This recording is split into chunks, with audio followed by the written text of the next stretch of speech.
Hey guys, what's up? It's Harley and I am here today to do my November and December wrap up. Now, when I'm filming this, it's nearing the end of December, so I don't quite have December's ready, but I never did November, so I was like, I'm just gonna do them together. So I'm probably gonna have an outfit change at some point. But let's get into the November books. I read 9 books in November, and we'll just start right off. So the first book in November that I read was The Most Wonderful Crime of the Year by Allie Carter. This is a Christmassy themed kind of read. I mean, it takes place during Christmas time. So basically our main character gets invited to her biggest fan's home for the holiday season, which, I mean, sounds a little sus to me. She's an author, and I don't know if I would be like, yeah, I'm just gonna go to my favorite fan's house, my biggest fan's house. I don't know, but her like publisher, that's it, I was gonna say publicist, her publisher, I'm sure, like vetted it out and just didn't tell her who it was. So she has gone through a rough patch. She's just gotten a divorce. Her man and best friend got together. Sansa's over there getting ready to yell at me. So she decides, why not take a little trip to Scotland for the holidays? Get her mind off things. Well, little does she know that her arch nemesis in the writing industry is also going to this fan's house for the holidays. And they have a little bit of an antagonistic relationship. Basically, she thinks that he's her enemy. He does not see that at all. So they both go to this home in Scotland, and lo and behold, her biggest fan is her favorite author. So she's just like fangirling, like, oh my god, my favorite like mystery author is here. Hello. Sansa's down below. So she goes to her home and she goes to her home, and her author's family is all there as well. Well, her favorite author suddenly disappears one night, and it looks like she's either been killed or kidnapped. They find no trace of her. So basically, Sansa. So basically, it becomes a whodunit. You keep walking by the camera and it keeps moving. It basically becomes a whodunit, and they have to figure out. Hold on. You guys, I'm trying to film. So it basically becomes a whodunit, and as the two main characters are both mystery writers, they take upon themselves to figure out which of the party has done something to this author. And I thought it was really fun. I liked the two leads' chemistry together. Like, I actually really liked them together, and I was like, girl, get over yourself and just get with him, because like, he's perfect. He also had a very interesting background too. You know, I don't want to say too much because I think that's part of the fun of getting into it and learning these things about them. But it was fun to like try to guess who was the one responsible for her disappearance, and I'm pretty sure that I did not have like any solid leads the whole time, and I was kind of shocked by what happened in the end. Like, it tied back around to the book the author was currently working on. So I thought it was really fun holiday read, and I ended up giving that one 4 stars. The next book that I read was The Baby Dragon Cafe by A.T. Quirshi. Names, am I right? But this one is like a cozy fantasy romance, I guess. That's how I would describe it as.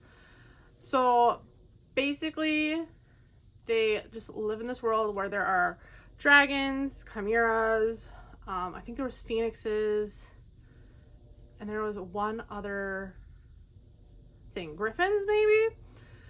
But where our main character lives, she like lives on this like, I think like a mountain side.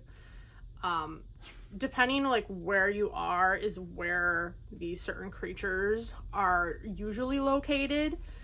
And she obviously lives in like the dragon sector, and she has this cafe. And as you know, dragons can be a little temperamental, you know, they shoot fire or whatnot. So a lot of stores don't let dragons in. Like obviously like an adult dragon can't really go into a lot of places, but like people have baby dragons, hence Baby Dragon Cafe. And you know, they're children, they're little babies, and they're a little destructive. But she wanted to open a place where the little baby dragons were welcome because she adores them. She thinks they're so sweet. And it's a little bit of a learning curve for her. Like, obviously, things are kind of going well. You know, like, people like her cafe. They bring their little dragons in. There's, like, little nooks and crannies and beds for them to sleep in. And it's, like, so adorable sounding. But, like I said, they are a little temperamental and, like, you know, like, shoot a little fire and, like, accidentally, like, burn down something. At one point, her espresso machine gets busted from one. So, you know, it's a little bit of a hazardous kind of job, but she's very determined to make it work. She's just not sure if she can do it because of all these setbacks. Well, she runs into our male love interest here, and he has acquired a baby dragon from his brother who's passed away.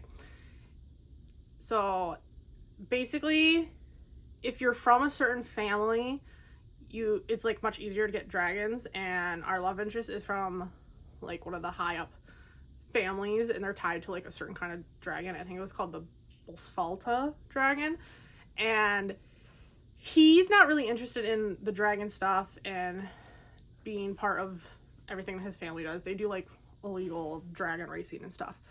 So he's kind of distanced himself. He's a gardener. But when his brother passes, he leaves him a dragon egg. And his intention is to never hatch the egg.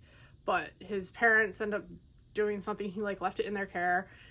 They ended up, like, advancing the progress, and the egg hatched. And he doesn't want to leave it with them because he doesn't want it involved with the dragon racing. So he's like, I'm taking this dragon with me. It's mine now. But he doesn't really have the patience and the desire to like raise this dragon, and he runs into our main character Saphira, and she's like so good with his dragon that he on the spot like offers her a job, like, can you please train my dragon for me? And she agrees because she's always wanted a dragon, but she knows that it's like very hard for her to get one. There's this whole like plot line with her mother and stuff too that ties like into that. So she jumps at the chance to train his little dragon Sparky, and it's just adorable. Sparky loves her so much, and obviously they end up falling in love along the way. And it was just so cute and like wholesome and like I said, cozy. It was very cozy. And I know some people like didn't like the marketing of this book because I think they market it more as just like fantasy, where like I said, it's more of like a cozy romance story set in like a fantasy world. But I thought it was very adorable, and I really liked our main characters' chemistry together. I thought they were really adorable, and like the cover of this book is just so cute. I saw the second one, and that's what led me to reading this one. I didn't realize it was like a series, and then I saw that there was a first book, so I was like, okay, let me start with that one. So I ended up giving that one 4 stars. The next book I read was Unforgiven by Lauren Kate, and I actually own this one somewhere. I don't know where. But this is like the sort of 5th book in the Fallen series. I say sorta because really like the series ended after 4 books, and like it was a time. And this one follows our bad boy Cam, and Cam was my favorite character. So I've been holding on to this book for a long time. Because like it's beautiful. He looked stunning on the cover, and I have kind of a love-hate relationship with this series. I absolutely loved the first book, Fallen. Like it was so good. I loved it so much. I enjoyed the second book, but not as much as the first one, and then like it just like went downhill from there. So I was very wary to go into this one. but I decided to pick it up because it starts with a U. I needed a U for the alphabet challenge. Am I going to finish that challenge? Probably not. I'm so close to the end, but I don't think it's going to happen. But anyways, so this one follows Cam, and I can't like say too much because obviously it's like the 5th book in a series, but basically he finds out somebody from his past is like still alive. Did I even say this series is about fallen angels? So Cam is a fallen angel bad boy, but he finds out that someone from his past is still alive. He thought that they died a long time ago, and when he learns that she's still alive and that she's like in her own personal hell trapped there, he decides that he wants to get her out and makes a deal with Lucifer to get her out. So basically he has to do something in a certain amount of days, and if he succeeds, she'll be free from her hell, and if he fails, I don't know if he has to like, I think he has to like work with Lucifer again. I don't remember what his deal was, but basically there's like a good side and a bad side.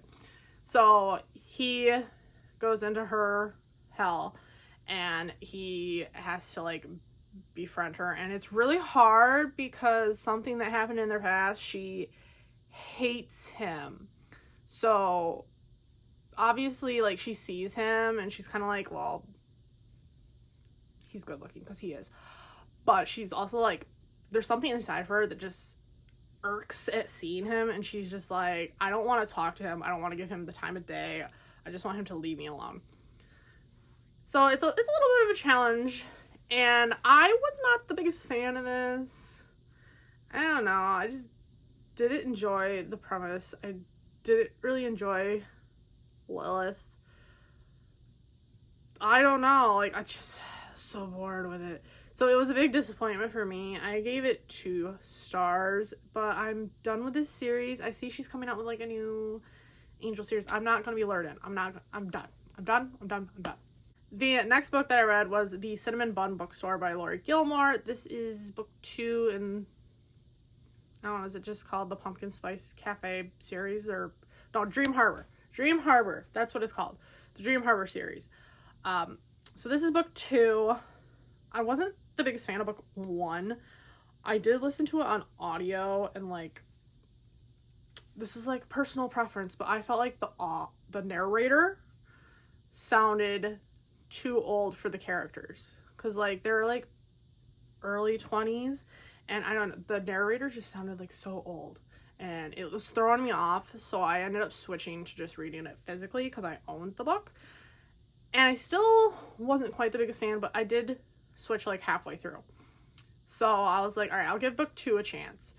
So in book 2, we're still in the same town, Dream Harbor, and this one we follow the girl that works at the Cinnamon Bun Bookstore, and she's always had this crush on the fisherman guy, and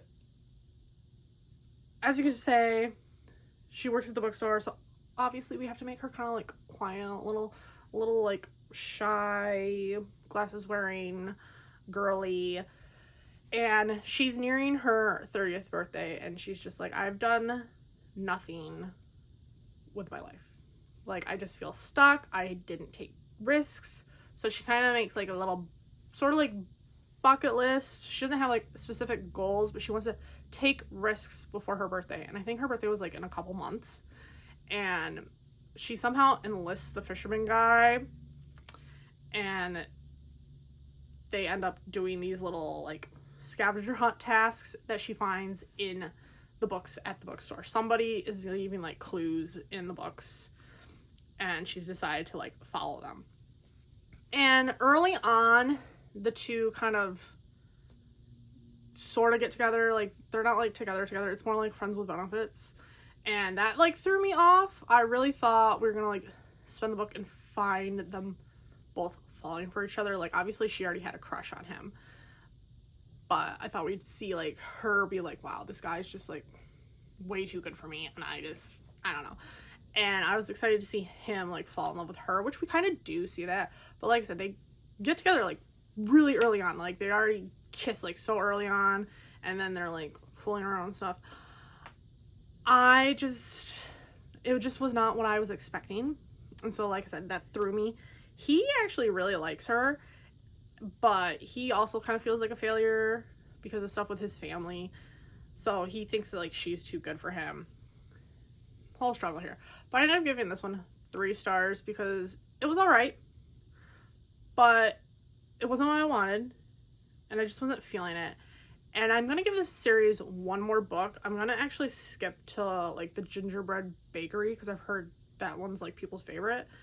I'm not entirely interested in the one following this one, and then I heard not the best things about the one after that, but the Gingerbread one, I'm very interested in, like, the character's storyline, like, since book 1. So I'm gonna try that one, and then if I don't like that, I'm done. So yeah, that's where I'm at with that. Then I read Furiously Happy by Jenny Lawson. This I actually picked up for my Aurelium Urinalia prompt for November, which was where I'm at on the board. I had to read a nonfiction book.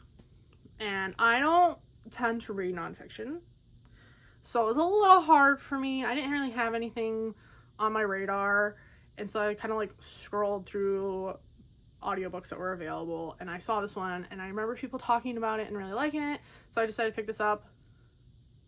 I want to say that I didn't like it.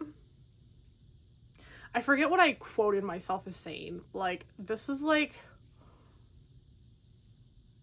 my mind when I'm delirious or something like that. It was something like that. Like, this book was like a roller coaster. So this book is about a girl named Jenny, the author, and she suffers from depression along with other, like, symptoms of things, and it was just like I said, it was a roller coaster. Like, one moment we'd be, like, perfectly fine, and the next moment we're on, like, some tangent about something completely random. Like, it was like a maze almost, and you were trying to find your way out of her brain. That's what it felt like. I think I actually said it felt like my mind when I'm trying to go to sleep, like, which was, like, rough. Okay, I don't want to be in my mind when I'm trying to sleep. So I ended up giving this one 3 stars because it is a memoir, is stuff that she really dealt with, and like I said, I understood her thoughts. I didn't want to be in her thoughts because they hit too close to my thoughts at certain times. So it was a roller coaster of emotions, but it was, like, funny, but, like, it was very scattered. But yeah, so I gave that one 3 stars. The only physical book that I ended up reading in November was Holly by Adeline Grace. This is, I think it was described as 3.5 because the series is a trilogy and it's over, but this is, like, a little bonus book set after that. So I can't say much about this one because it does spoil a lot of stuff from the series, but basically this is a, like, Christmas holiday themed story set after Wisteria, and it follows our same characters once again. But at the end of this, it did feel like there was, like, some kind of setup for maybe a continuation. Like, I don't know if it, like, a spin-off, or if we might add, like, you know how some series have, like, duologies and trilogies, like, within the series, like, almost like Shadowhunters. There's the Mortal Instruments, and then there's the Dark Artifices, the Last Hours, the Infernal Devices. It's, like, broken up into little sections. I don't know if that's what we're going for, but at the end, it definitely led to, like, something coming. I felt that way with Wisteria as well. There was, like, a storyline that I felt like we didn't touch on quite much, and like I said, this one definitely felt like a setup for that. I love this book. I love this whole series. I gave every single book 5 stars because I just enjoy it so much, and I also love the narrator for these books. She's so good. I love her, and obviously I did both. I flipped through this and listened to her at the same time. And this one is also really fun because, let me see, there are pictures throughout, and also it's one of those that has, like, the little design, and as you continue on in the book, it, like, goes farther down the page. I think that's really fun. And I just love this. I thought it was so fun. And I did get the Barnes & Noble edition. I don't think I have the Barnes & Noble edition for the first two, and it kind of makes me sad because, like, first of all, artwork, stunning. Also, the Naked book, stunning. Love it. But, yeah, so I think I said this already, but I gave this one 5 stars. Absolutely loved it. Then I read The Wedding Witch by Erin Sterling. This is the 3rd book in the X-Hex series. I don't know if it has an actual name. Witches of Glen's Grave. I don't know. But this is the 3rd book in whatever the series is called. This series involves a group of witches in, I think it was Georgia, and then a group of warlocks that are from their native area where they all used to be in Wales. I don't know if they're just Welsh or if they're all originally from Wales. But this series follows like each of the brothers. The brothers end up with a love interest, and each book they get one. So this one follows the last brother, and he's the one that like lives off by himself, like in the mountains, and like doesn't want to talk to anybody. And he deals with like magical artifacts, and he's looking for like a certain one. So he hires somebody off the dark witchy internet, and it is a character that we met in the first book, and she was a little bit of a problem in the first book. So it's like a little bit of a redemption arc, I guess. And he's like obviously like really in her, like, wow, oh my god, this is the girl. This is who I've been talking to, this really pretty girl. Like, he's all tongue-tied around her and everything. And she's just like, this burly mountain man, I kind of like that. But she's like, I don't get involved with people I work with. So they're like, okay. He hires her like exclusively for like a year to find stuff for him. And I don't know if like the year's almost up, but once again, it's around Christmas time, and his best friend is a ghost. Something happened which resulted in him dying and becoming a ghost, while his fiance is getting married finally to somebody else, and he wants him to go to make sure she's all right. And the other girl, I know names. The girl that he had hired is feeling a little tempted to like take another job. Like, it's worth like a lot of money. I think it was like $1 million. There's a chain. So she accepts, and lo and behold, this job is actually at the wedding that he's going to. So they run into each other there, and it's like, what are you doing here? What are you doing here? And stuff goes on, and they end up thrust back in time, and they have to figure out how to get back to the present day.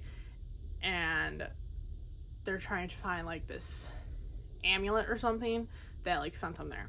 So it's a whole thing about that, and I thought it was like fun. I liked the time traveling aspect and them seeing like his family in the past, because I think his parents were supposed to be getting married. Like, they were originally at a wedding in the future, and when they got sent to the past, it was his parents that were supposed to be getting married, and things were not going well. So he got to like see his parents when they were younger, because his mother did pass away. I believe his grandparents were also there, and I don't think he ever really got to meet them. I think they passed away as well. So it was fun for him to like see what they were like back then. And obviously the two main characters fall in love during this whole thing. But yeah, I thought it was really fun, but I didn't enjoy it as much as I enjoyed the first book. Same with the second book. I didn't enjoy that one as much. But it was a fun time, so I gave that one 3.75 stars. And the last 2 books I read are in the same series, so I'm going to talk about them together. The first one being The Foxhole Court, and the second one being The Raven King. These are both by Nora Sakavic. Once again, names. But I remember from Tumblr days, if y'all remember Tumblr days, early 2010s, like, I don't know, 2014 or something. 2012 to like 2014. I remember everybody like reading this series and like always going on about it. I would see it all the time on there, and I always kind of wanted to read it, but I never got around to it. And somehow I ended up stumbling upon it on my Libby app. I don't remember if it just appeared like on there, and I was like, oh, maybe I should read that. I don't remember the circumstances, but I decided to pick it up. And basically this series, I'll be honest, I'm a little confused on the sport. Is this a made-up sport? Exy? Is this a made-up sport, or is this lacrosse? Because it sounded like lacrosse a bit, but they kept calling it Exy. I don't know. But anyways, they're playing this sport, and our main character has always really enjoyed playing it, and he's actually been on the run with his mother for years, and he is not allowed to play it because it'll like put him in the spotlight and whatnot. Well, his mother had passed away, and see, when she was gone, he decided, why not? I'm gonna join. And he gets like recruited to this team, and he doesn't really want to go, but they kind of make him go. And this team is like made up of all people that like him, have some kind of issue, some kind of problem, and this like gives them something to focus on. So actually he is like on the run from like the mafia. I completely missed that part back in the Tumblr days. I don't remember nothing about the mafia. I just remembered stuff about sports. So I was a little like, oh my god, what is happening? And lo and behold, one of the people on the team is somebody that he knows from his past. So obviously he's like got his hair dyed, he has like colored contacts in because he's on the run and he's trying not to look like himself. So the guy doesn't like initially recognize him, but so he's trying to hide his identity from him, from everybody else. And then there's a rival team, and the guy on the rival team, he also knows from the past with the other guy, and he's trying to stay away from him because he's like, this guy doesn't recognize me, but this guy definitely will. So it's a whole thing. But so pretty much it's like a sports story with a little sprinkling of mafia nonsense in there. And I really enjoyed Andrew. Okay, like Andrew is a little psychopath, but like he has reasons. He's layered, okay? I love him so much. And he's what kept me reading. I mean, I enjoy like everybody else, but like I was always like, Andrew, what's going on with Andrew? We gotta learn about Andrew. And so the first book I gave 3 stars because I thought it was interesting, but like didn't quite get there for me, and I wanted Andrew. And the second book I gave 4 stars because it gave me more of Andrew, okay? Like, I was just here for him. But I did continue on with the 3rd book in December, so I'll give you my thoughts on that when we get there. But those are the 9 books that I read in November, and I'll shoot it over to December me. If you hear chewing going on, I gave the dogs things to entertain themselves, so they'll be quiet. So I think we can all deal with the crunching happening. But I'm here to do my December wrap up. I have 12 books to talk about, which I'm going to start the first one off with my DNF for the month. So I tried to read These Violent Delights by Chloe Gong. I forget how far I got into this, but I just really wasn't feeling it. I was feeling bored. I have seen people say the way they marketed this should have been differently. I thought that it was going to be very Romeo and Juliet, set in the 1920s in Shanghai, and I just was not feeling the Romeo and Juliet-ness. I wasn't vibing with it, but basically, this book, we follow Juliet and Romeo and Juliet there, and they are dealing with some weird supernatural-esque thing going around, killing their gang members. I don't know if they're really gang members, but they're gang members, and they're trying to investigate this. They also had a previous relationship, but they hadn't spoken in like so many years. I didn't feel that relationship at all. It was just like mentioned, but I just didn't see it on the page. So I was very disconnected from this and decided to give up on it, even though it's got pretty pink pages and it's pretty. But yes, this was my DNF for the month. The next book I have to talk about is The Baby Dragon Bakery by A.T.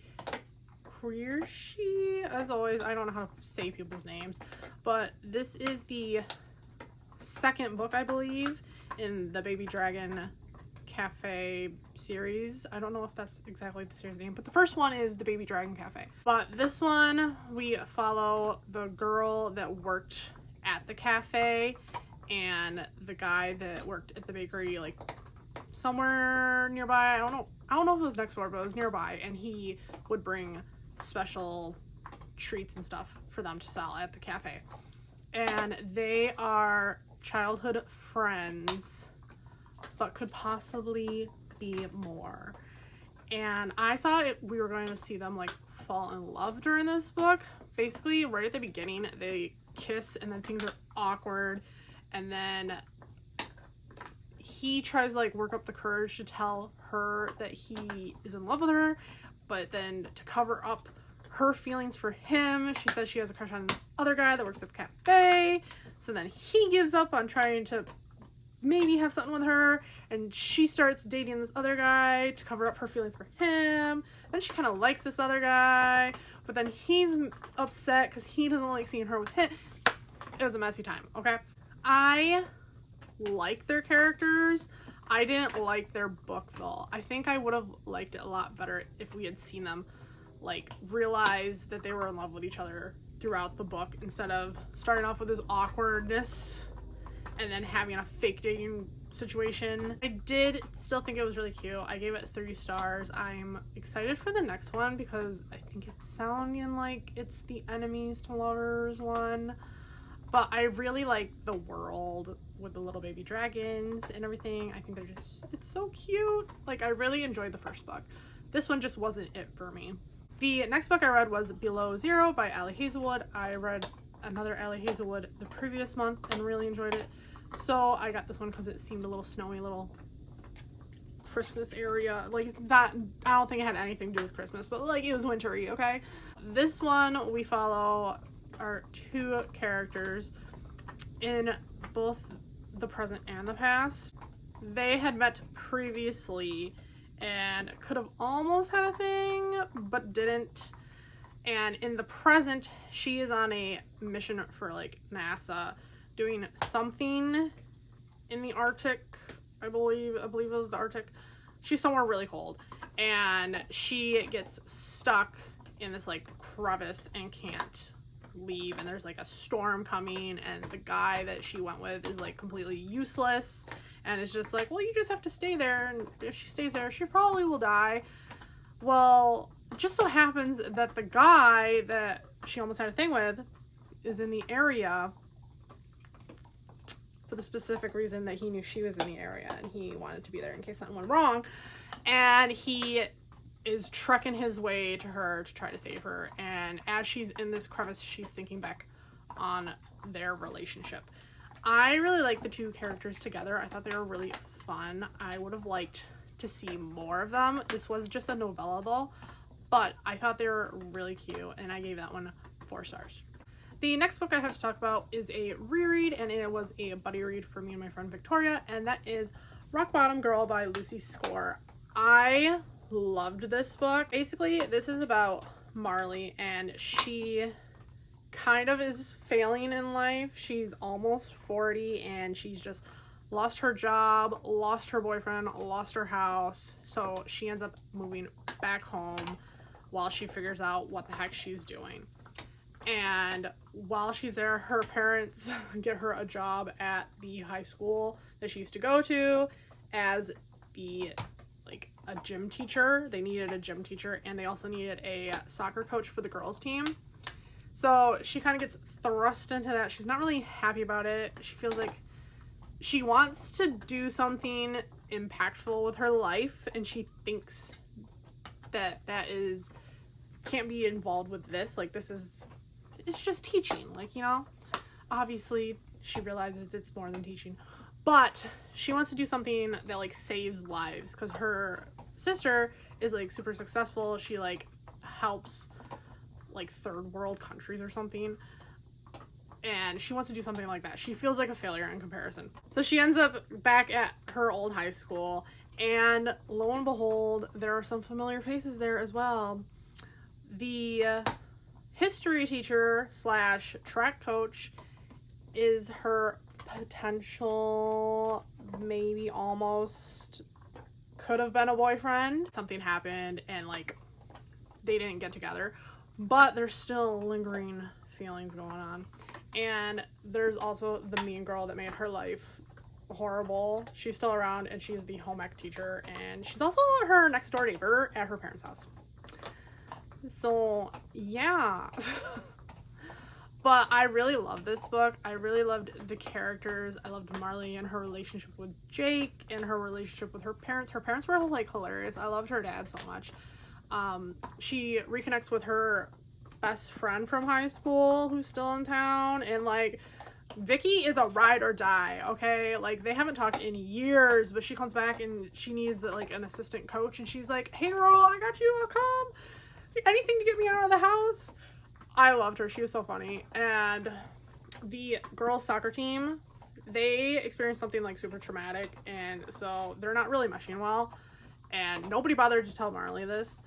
So she has to like figure this out on her own and then figure out how to make them a team. And I just really loved it when she finally like made everything click, and they all just were so supportive and everything. And I just loved them. I really enjoyed this. I really enjoyed the reread. I can't wait to reread it again someday, but I gave this one a 4.5 stars again because there are a couple of little things I would have liked like more fleshed out. The next book I read was The Christmas Clash by Suzanne Park. This is a YA Christmassy read. So basically we follow these two characters. They are both Asian Americans. Both their families own restaurants in the mall food court. And as they're both Asian, they're like competing against each other. It's almost a little Romeo and Juliet here because like their families don't like each other. They don't like outright hate each other, but it's like don't interact with them. And these two, especially on her part, she sees him more as an enemy, whereas he just likes to kind of rile her up. And they actually swap food from each other's restaurants to each other because they each like the other one's food. But they end up teaming up when the mall is closing down. They find out that the mall is closing, and this is their parents' livelihood. And there's also a bunch of other like immigrant families at the mall that own shops and restaurants and things. And so they take it upon themselves to try to like band everybody together to try to save the mall and save their families' legacies. This was cute. I just felt it was very YA, and I think I am leaving the YA area behind. I think I finally accepted that. Like maybe if there's like a book that really stands out to me, I'll read it, but I think they're just too young for me, which, you know, they are. I'm not a young adult anymore. But this was really cute, and I gave it 3 stars.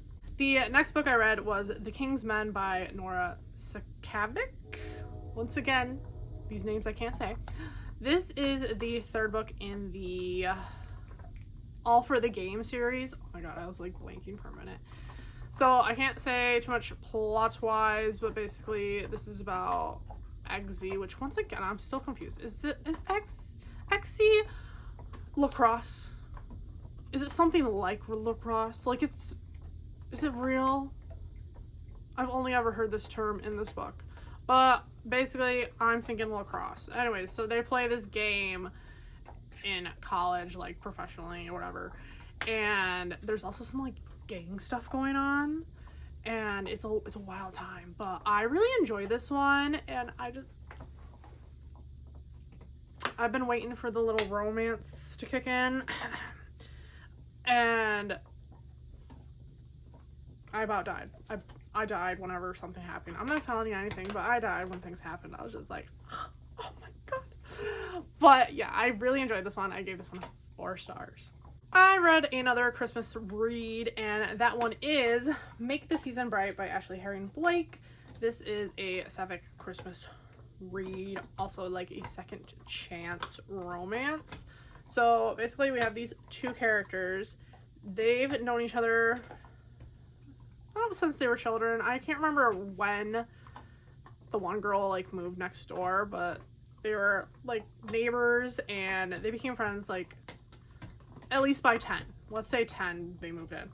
So they've been friends for quite a long time, and they end up developing feelings for each other, and they were planning on getting married. And you find out that the one character was left at the altar, and it's been like 5 years since they've seen each other. So Charlotte is well, they're both musicians, but Charlotte is like a kind of like classical kind of musician. I believe she played the violin, and she's in this quartet, and they are going on tour after Christmas. Well, she has nowhere to go for Christmas. She has a very absentee mother, and I don't believe she knows who her father is. It was like her mother just decided, why not, I'll have a kid. Then she was like, I don't really like it.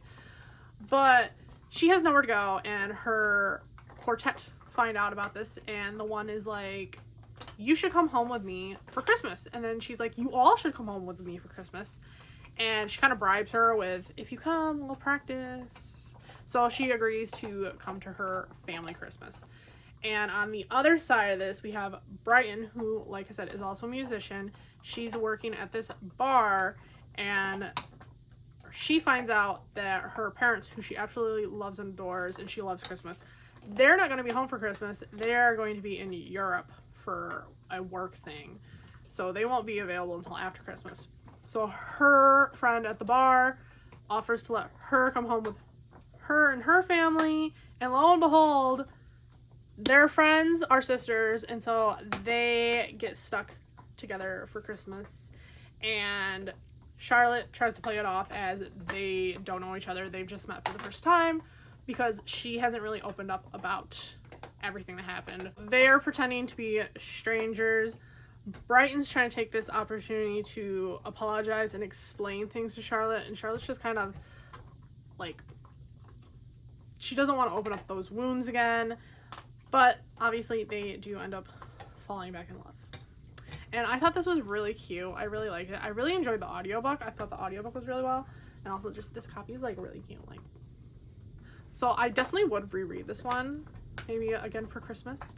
But I gave this one 4.25 stars because I really did enjoy it, but there were things I would have liked maybe like spread out a little more depth to it, but I did really enjoy this one. The next book is also another Christmas read, and I read Snowed In for Christmas by Jacqueline Snow. This one was also a reread for me. I did the audiobook again. I really recommend the audiobook. This is just a fun time holiday read. So our main character is the house mom for a sorority, and her neighbor is the football coach for the school. And once upon a time, they went on a date, and she thought things went really well, but he never called her. So basically, just from that, they end up stuck together over the holidays because she's staying at the sorority house while everybody's gone. He's staying at his house. There's a big blizzard that comes. One of the windows at the sorority house got shattered, and so there's all this cold air coming in. They can't come fix it until after the storm, and it's freezing in her house. So he's like, just get your stuff and come to my house. It'll be fine. We can hunker down together. And while they're over there, feelings bubble up, and she's trying to like resist him because she's like, man, I really like him. I'm really attracted to him, but he ghosted me, and like I can't get over that. And he is trying to like resist her because he was really into her, but he was at a place where he didn't think he was ready for a relationship. And instead of just telling her that and like even just saying like maybe we should take things real slow, no, he just like, I just won't call her. Yeah. But this one is really fun. It's a little steamy. but I really like this, and I really liked the two together. And like I said, this was a reread, so I have read it before, and I will probably read it again because it's just a very quick, easy listen. And I ended up giving this one 5 stars once again. The next book I read was, obviously, the Taylor Swift book, The God of the Woods by Liz Moore. This book is like a mystery, kind of. I don't know if you can hear the train. It sounds so loud. So it's also a little historical. I think it took place in like the 70s, I believe. It takes place at this summer camp, and one of the girls disappears.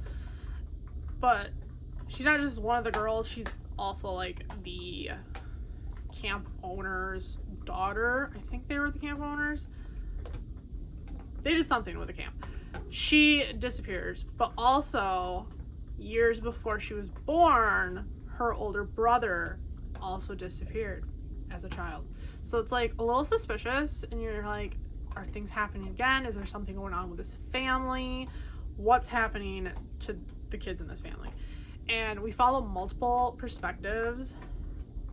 Mainly we follow the girl's friend at camp, one of the camp counselors, one of the detectives, and the girl's mother. There are some other POVs in there, but those are like the main ones. And I really actually enjoyed this. I wasn't sure how I would feel about it, but I was like, Taylor was reading it, let me just give it a shot, and the audiobook was available, so yeah. But I really enjoyed this one. I definitely would say just go into it not knowing too much, because it does feel a little overwhelming in the beginning, because like I said, there's all these like POVs and all these different characters, but as you get into the book, things start like clicking and making more sense. But yeah, I really enjoyed this one. I gave it a 4.25. I got yet another holiday read in. I didn't think I read this many holiday reads, but I read Love Light Farms by B.K. Borison. I actually started this in November, and I just did not finish it. This one, I know people like hype up B.K. Borison so much, and like I do think there's potential for her and her writing. I don't think I was a fan of this couple. So basically, our main character owns this Christmas tree farm, and there is an influencer that she really likes that is doing like this competition, and she enters the competition and says she runs this farm with her boyfriend because there's like a bunch of couples or whatever that are entering, and she thinks it'll make her look better. So she ends up asking her best friend if he would fake date her while she's in town. And things kind of go from there. They have a long friendship. I think it's been like 10 years or something. And pretty much everybody can see that they're into each other except for them two. And obviously the lines are blurring because they're pretending to date, and not like freshly kind of date, like maybe like it's like we've been dating in secret for a little bit, and then we just told the town. And everyone in this town, literally everyone in this town, is like, finally, oh my god. But yeah, I just did not like the characters together. I don't know why. They just irritated me together, but I'm excited for the sequel. I believe the next book, whatever one Beckett's is, I'm interested in that. I think it's the next one.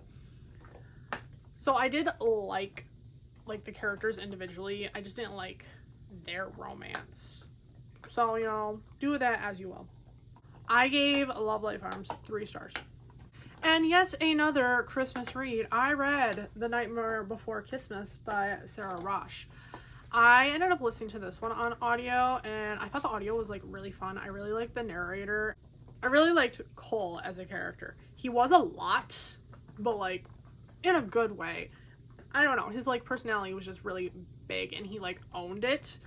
So basically this one follows, which I think is really interesting, like the hierarchy of the holiday seasons. So obviously we have like Christmas, Halloween, Valentine's Day, New Year's Eve, probably even Memorial Day. I don't know. I'm just throwing out holidays here. So basically any holiday has like a king or queen, I guess you could say. And then all the holidays fall in like different tiers. So Christmas is like the top holiday, and kind of everyone does what Christmas says. We follow the son of Christmas, Cole, and he also has a younger brother. They have some family drama, obviously. Like, I'll tell you, Santa was kind of a villain. But anyways, so the whole plot of this book is Santa is kind of trying to take over all the other holidays and take their joy. And he is trying to pair off his son Cole with the daughter of Easter. And they are actually friends, so it's like, it's not terrible, but neither of them are in love with each other. Halloween finds out about this, and they're like, well, we want to throw our son into the running. So they send their son Hex to come court our Easter princess. And none of them really want to date each other. They're all just kind of doing this because their parents said so. But there's a twist. Cole and Hex have actually met before the previous year and had a super hot makeout session in the back alley of a bar. But Cole didn't know who he was until he walks in to Court Spring. So this, like, the idea of this book is like silly, goofy, but it was a really fun time, and I definitely want to like check out the other ones. I ended up giving this one 4 stars because I thought it was really fun and a very unusual take. I really love the like hierarchy of the different seasons and everything. But yeah, I'm excited to continue on with this series and see what other shenanigans they get up to. And the last book I have to talk about is Hexed History by Danielle Garrett. This is the second book in the 9 Lives Magic series, I believe. So this follows Cora. She is a witch. She lives in this like little witchy town in the US. She has inherited her aunt's cat familiar, Celine, who has a big attitude and she talks. So it gives a little Salem from Sabrina the Teenage Witch, and they are sort of investigating her Aunt Lavender's disappearance. She kind of just disappeared. They thought she just like went off on like one of her little trips and just hasn't come back. But they find out that she's apparently been kidnapped, and they go to this guy that she was seeing about some book to see if he knows anything, and he ends up dying. And then they're trying to like solve his murder, see if it's connected to her aunt. I wanted like more series plot to this one. I felt like it was more like a side quest kind of story, and as this is only the second book, I just don't feel I'm personally there yet to like enjoy a side quest. I wanted more overall plot with like this aunt and like things to move forward a little bit more. So I ended up giving this one 3 stars because it was fun, but I wanted more plot. I wanted more movement for the story. And those are all the books that I read in December. Probably my favorite from this month, well, obviously I love Snowden for Christmas and Rock Bottom Girl. I've already read those before. So out of the things I haven't read before, Make the Season Bright, I really like that one. So that one's probably top contender, and The God of the Woods. I think those were probably my top 2 favorite reads of the month, aside from my rereads. But let me know how you guys fared, if you read any good holiday reads. Like I said, I actually read quite a few, and I did not realize it until I was filming this, and I was like, wow. But yeah, that's it for me, and I'll see you guys in the next video. Bye.